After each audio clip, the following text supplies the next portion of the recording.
Salut à tous, c'est Greg pour l'Actu Gamer. Si t'es fan de jeux vidéo, t'es au bon endroit. Cette semaine, on va parler de Precinct.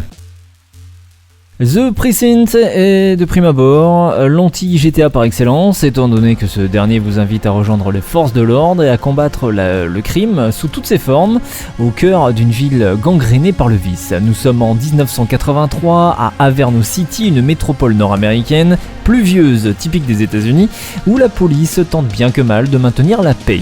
Des petites infractions au crime passibles d'une mort prématurée. L'agent fraîchement sorti de l'académie, Nick Cordell, bat le pavé avec son coéquipier pour faire respecter la loi. Il n'est pas question ici de tirer à tout va ou encore de punir la moindre infraction d'une balle entre les deux yeux. The Precinct ne fait pas l'apologie de la force dissuasive, au contraire, il pousse les joueurs à appliquer la loi au pied de la lettre sous peine d'être sanctionnés, du moins d'un point de vue ludique avec une perte de points d'expérience. Le titre de Fallen 3 Games Ltd vous place dans la peau d'un officier de police qui de mission en mission fera le ménage dans les rues malfamées d'Averno City.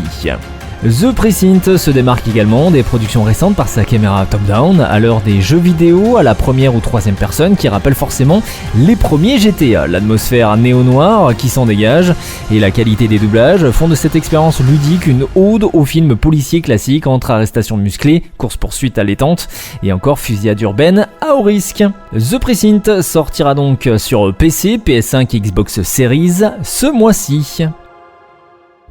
Et on terminera l'Actu Gamer avec Vocabulantis.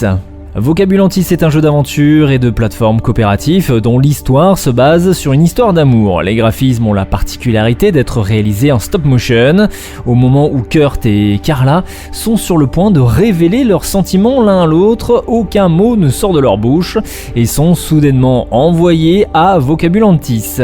Ceux-ci vont alors se lancer dans un périple afin de restaurer la paix dans cet univers étrange.